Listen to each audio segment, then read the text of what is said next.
everyone. I'm Adam Papagan, and welcome to the ASMR talk show. This is the first time you're joining us. ASMR, simply put, they're sounds that certain people, when they hear the delicate, soft sounds, they get kind of a little tinkle in the front part of their brain. And then so we do a talk show off of that. Before we get into today's episode, you can see some cowboys right behind me here that kind of reminding me something that happened recently. I did a focus group. As anybody who watches the show regularly knows, I'm like the king of focus groups. Any old subject.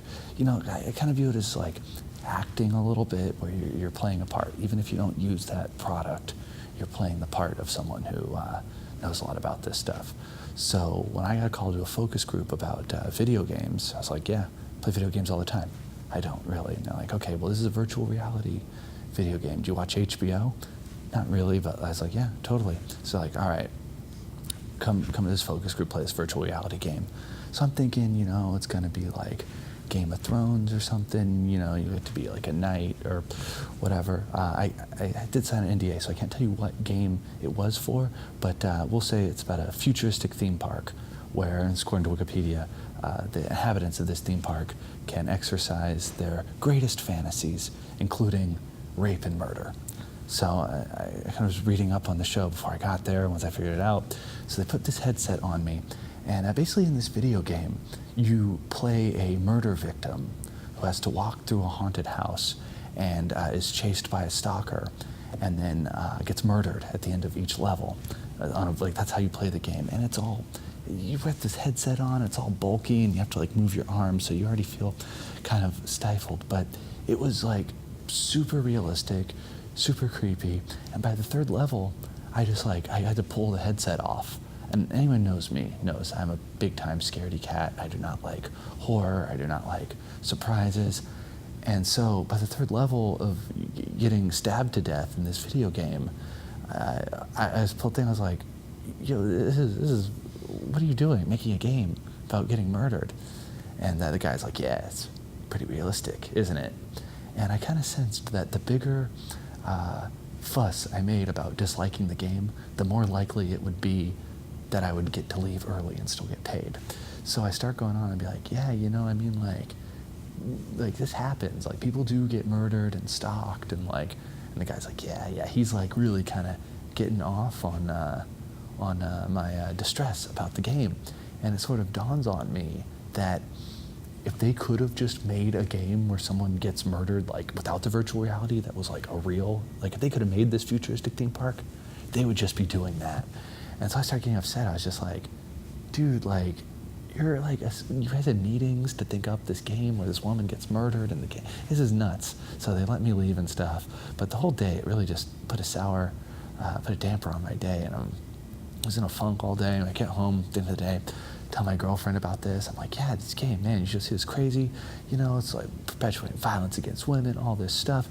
And she's like, yo, you just need to man up. This is a video game. Like, what are you, like, come on. And so, you know, maybe she's right. I hope the video game is very successful.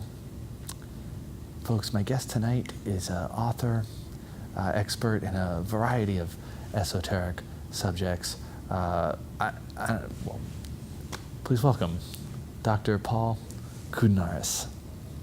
Hello, everybody. Hey. Thank you for inviting me and Adam. I've been seeing you around town for years. Okay. You have what they call a unique look. Yeah. Have you ever gotten that?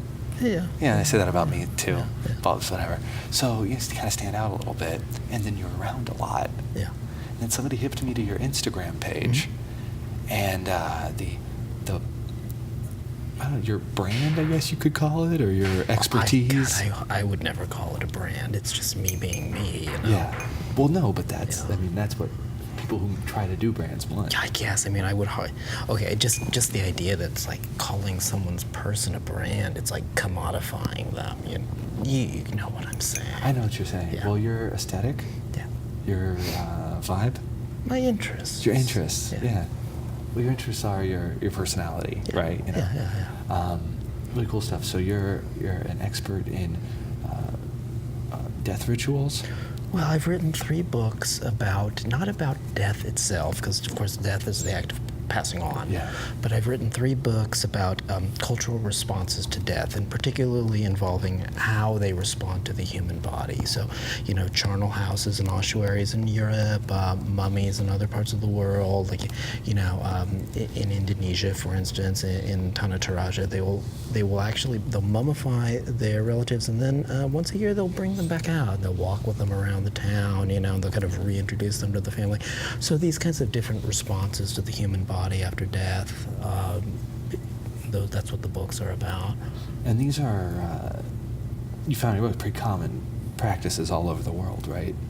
Yeah, sure. It's funny because in Western culture, we, I guess through our hubris, we seem to think that our way of reacting to death is the normalized way, and it should be the universal way. And then we'll look at these people in Indonesia who are, parading the mummies of their relatives around the town, or people in Madagascar who are digging them up once a year and inviting them to a dinner party. We'll look at these as kind of perversions, and what we don't really realize is the weird ones are us, because historically and cross-culturally, it's actually really, really common to invite the dead back in, to allow them to have a place, either, even if it's not physically, at least symbolically or spiritually, to keep them around and allow them to maintain a place among the living.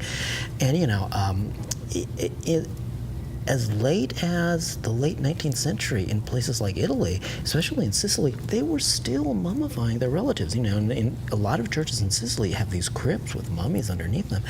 And it's like, that's the late 19th century. It's only about 50 or 60 years till we get the movie Psycho. It changed that quickly. Like, in Psycho, it's like, what's proof that Norman Bates is insane and can't be a member of society? He mummifies his mother and talks to her. Well, Sicily, 60 years before, he would have been a loving son. In Tanah Toraja in Indonesia, he'd still be a loving son. You know what I mean?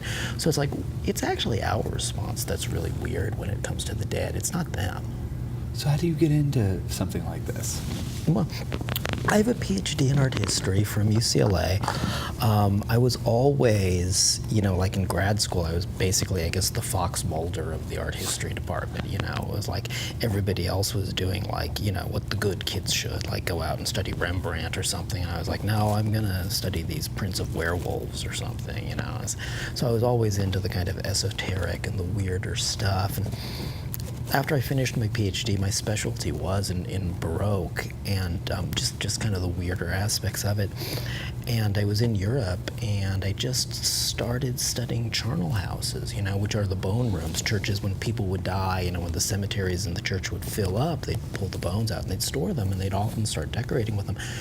And a couple of them, there's one in the Czech Republic, and of course the Paris catacombs, and there's one in Rome that are very, very famous. But I just made this list of so many, and I had like a list of 100 more, and I kept visiting in them and photographing them, and I was like, for everyone that's a tourist trap that's famous, I can give you 10 or 12 more that aren't, and they're equally as good, So I realized there was this entire segment of visual culture and spirituality that was once very much a part of people's lives that we have pushed away, and that we in the modern Western world have hidden away because we're uncomfortable with it. Those guys weren't uncomfortable having all those skulls or bones around and mummies around. We were uncomfortable, so we started pretending it didn't exist, but it did. What is the amount of time that lapses between when it's like a dead body and then when it's a full-on skeleton? Like, of course, there are variables. Right, but I'm saying in your video game, if they're just going to murder somebody, Yeah. throw them out there on the ground, probably 10 years you can come back and it's pretty clean. But it depends. If you leave the body out and just leave it exposed, it's going to deteriorate very fast because animals are going to start to peck away at it. But it also depends on how you wrap it. If you're going to put it in a lead coffin, of course, then it might last for much longer. It depends on the post-mortem treatment. There are mummies. One of the crypts I was photographing in Sicily, the last guy they had preparing the mummies did such a good job that there are some that to this day don't look like they've deteriorated. So it can vary, but I would say if your intention is to murder some guy for some bones, give it about 10 years, and you should have a pretty nice skeleton. So when these charnel houses were collecting bones, these were just bones that they would find? No. Or they would leave the bodies out for a while? No. Okay. In the early days of Christianity, you had to be buried in the cemeterium. So where we get the word cemetery from. The cemeterium was just the area around the church. It was the church graveyard. You had to be buried in church ground because it was blessed, right? It was consecrated ground. And if you were a Christian, you wanted to be buried in consecrated ground because then you were under the protection of the saints. So for instance, if the church behind me is dedicated to St. Peter, if I'm buried in that churchyard, then I'm under his protection. But those churchyards were very small, and so when they would fill up, it's like, I don't know, another guy died and we're full, and they start pulling people out. So that's where they came from. And it was another reason why they couldn't throw them away. I mean, they were fellow Christians and they were family members and members of their parish, so that's where the bones would come from. And after some of these churches and monasteries were very old, after 100 years, they'd have tens of thousands of bones.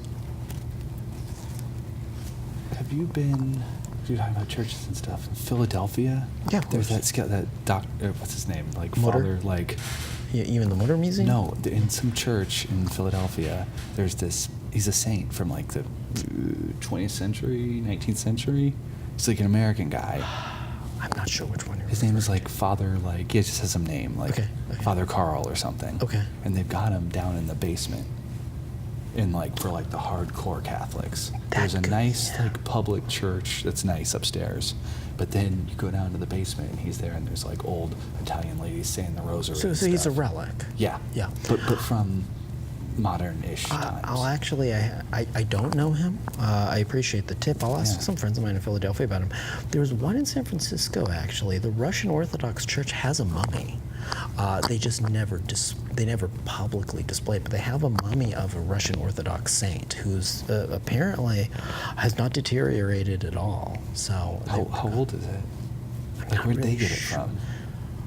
I'm not really sure. All I know is he's a Russian Orthodox saint. I've through doing this kind of work, I've dealt with many different varieties of churches, and my family is Greek, so we're from an Orthodox background, and I'll tell you, if you really want to deal with people who are cagey about some of those relics, the Orthodox tends to be a lot more difficult. I always had, even though my family was Greek Orthodox, and I had papers, that were signed by the prelate of the Orthodox prelate of North America, I always had a lot more problems getting permits to photograph in some of those Orthodox churches. I want to show some of your photographs. Sure. If you guys want to get those ready. But how do you do your research? Because you find stuff that's like not in a typical guidebook and typical. Like how do you get your plum?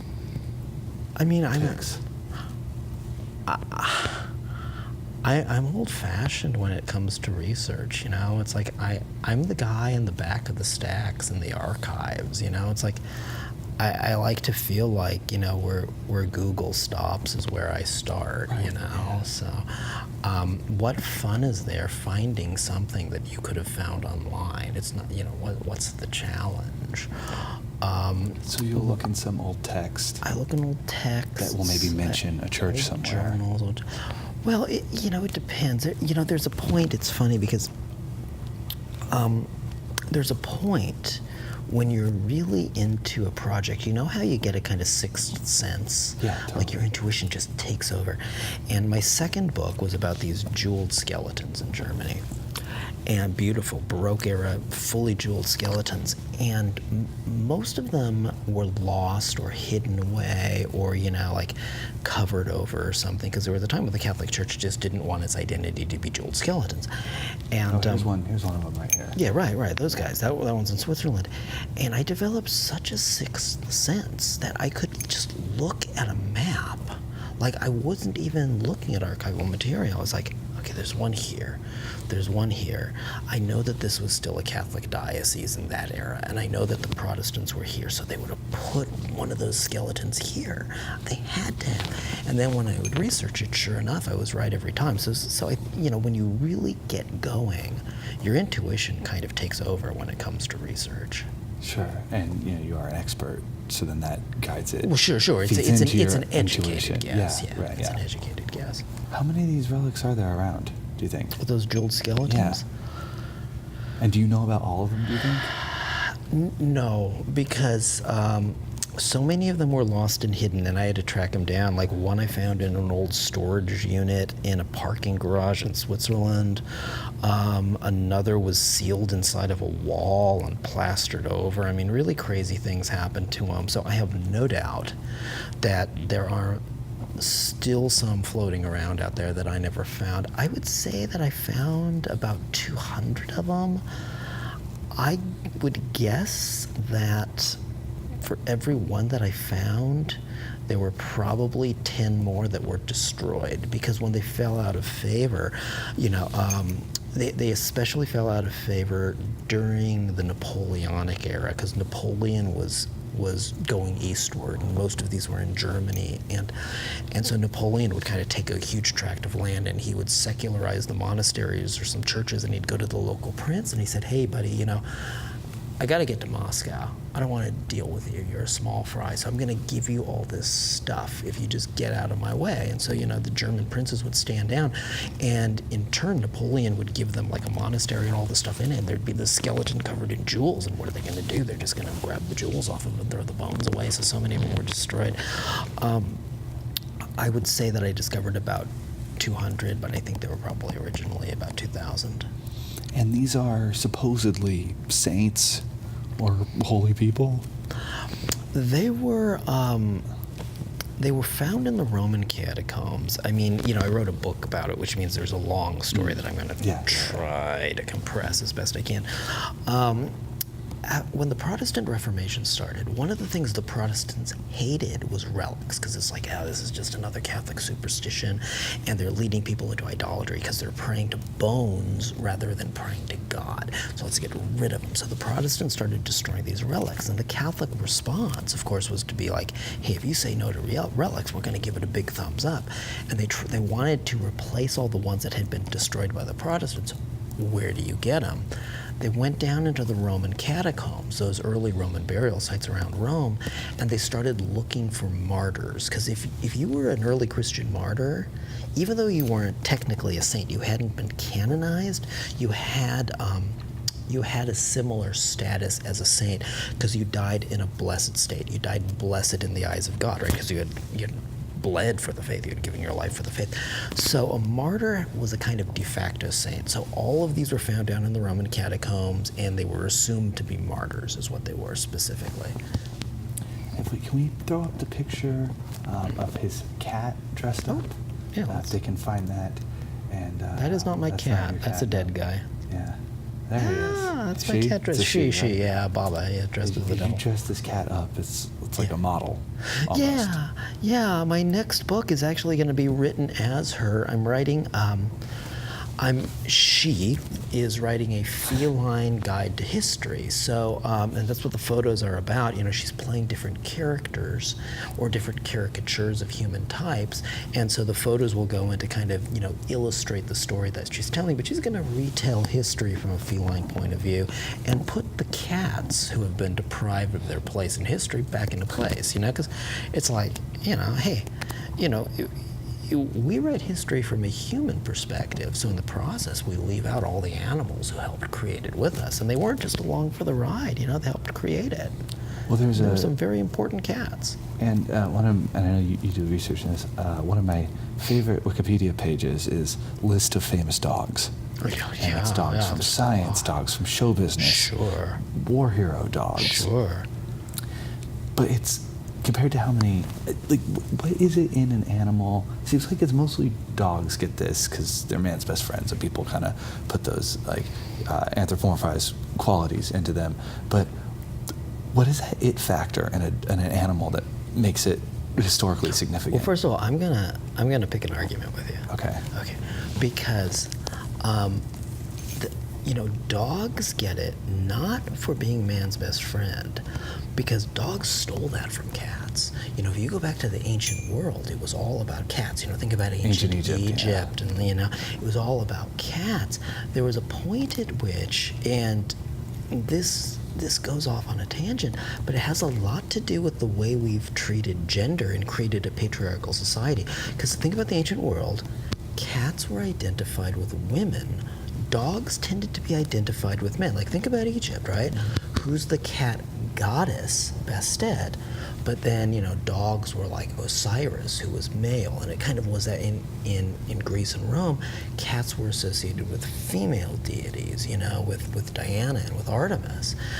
And so, as society became more gender specific, cats were associated more with females, dogs were associated more with men, and so this kind of polarity came into play, where it was like, dogs are heroic, dogs are active, dogs are loyal, dogs are faithful, cats are capricious, cats are timid, cats are, household creatures, blah, blah, blah. And so what really happened to cats was that they went from being our closest companion to kind of being shunted away, and just like a lot of the accomplishments of famous women throughout history kind of got written out or left out of the history book, it's the same thing with cats, and that's why I wanted to write specifically a feline history. Think about this for a second. The people who will say that, dogs are hunters, and dogs are these active creatures and cats are these household creatures. Well, who's the king of the beasts? The lion. A cat. Right. And so, the ancient Egyptians realized this. That's why they had actually, we think of Bastet as the feline goddess. They had two feline goddesses. One was Bastet, the domestic household cat. The other was Sekhmet, who had a lion's head, which represented feline ferocity, because they realized there were two sides. But, the modern world, as I said, and I think this has a lot to do with the way we gendered the animals. The modern world kind of pushed the ferocious side of the cat away and left us with this idea of timidity. But in fact, there are cats who have been just as heroic as dogs. There's a famous cat by the name of Simon, who, the only cat to ever win the equivalent of a Victoria's Cross, saved an entire British naval ship. How'd they do that? In the 1940s, late 1940s, this British gunboat was ordered up the Yangtze River. Simon was a cat they had found in Hong Kong, and they brought Simon on board, just kind of as a mascot. And the ship was ordered up, the Amethyst was ordered up the Yangtze River. And this is when the communists were taking over China, and they wanted the ship to go up and evacuate the British embassy in Nanking. Anyway, the ship got disabled by enemy artillery. They were stuck in hostile territory. They were stuck on the banks of the Yangtze River. They couldn't get out. The British couldn't get them out because they were surrounded by enemies. And the ship was overrun by rats. And they had very little food in there, And Simon, this cat, who had taken 2 pieces of shrapnel to his body in the attack, Simon took over that ship, and Simon would go down and he would de-rat that ship, kill every rat on that ship, and make sure that their rations hold out. They were stuck there for 3 months, so they couldn't afford to lose anything. Simon saved those guys' lives. And not only that, cats have an intuition like all animals do. Simon knew it, and Simon would go around every day to every crewman and, give him a nudge, give him a nuzzle, and go to all the sick guys in sick bay and visit them and do what he could to keep morale up. So Simon saved those guys' lives. They couldn't have survived 3 months without that cat. Every animal has an intuition? I'm saying, is there, just like, would you agree that there are certain people have this, like, it factor? Oh, sure. Some have it a little bit more. And then so there's got to be some animals, like, think about how many people you're out in traffic or whatever, oh, this idiot doesn't know how to drive, whatever, how many, like, kind of dumb, unenlightened people there are out there. Is it an equal proportion of animals that are just, like, mean-spirited, or? I'm not an animal behaviorist. Okay. I can't really answer that question, but I think there's, just like there's a variety in human capacity and ability, there's a variety in animal capacity and ability as well. Some dogs, even of the same breed, can run faster and jump higher, so why wouldn't we assume some of them are just smarter and have a better intuition? Are there any paranormal, extrasensory, anything that would fall into not pseudosciences, but you know what I'm talking about, just like that you don't believe in? Or are you kind of open to any, oh yeah, psychics maybe, aliens maybe, ghosts? Well, I think I'm an agnostic about pretty much everything. I won't rule any of it out. I actually used to write for a paranormal magazine, and so I've got a huge background in this, writing about these stories, investigating them. I always came from the stance that you have to do everything you can to clear away all the variables and see what's left. A lot of people want to jump from like point A to point Z. It's like, oh, everything got knocked over in my house last night. I don't remember how. I must have a ghost. It's like, what are all those empty beer bottles doing? Were you drunk? Maybe you knocked everything over? You know what I mean? And people want to jump way too far ahead. And when they do that, it brings in a lot of skepticism. The truth is, once you start eliminating the variables, you reduce your number of certifiable cases by a lot, but you wind up with something very rewarding in the end, because in the end you wind up with a certain number of cases that in the end, if you can reduce all the variables you possibly can and come up with some cases where it's like, all right, I've done everything I can and I still can't explain this, then those are the meaningful ones and those are the rewarding ones. And perhaps even the fact that people do want to do that jump from A to Z and are willing to believe in this is significant. It is of its own, and says something. Well, I think it also says something about our secularized age. It's like we have done everything we can in the modern world to really reduce the role of spirituality in people's lives, to take away that what had been the crutch of religion for so long, but people still yearn to believe in something that's greater than themselves. So maybe in a way, for a lot of people, the belief in UFOs is just replacing the belief in angels and God. Well, Dr. Koudounaris, unfortunately we're out of time, but right. I hope that you'll come back when you write that cat book. You and Bob is the cat's name? Baba. Yeah. Well, great. We'll have both of you guys on again. Where can people find your books?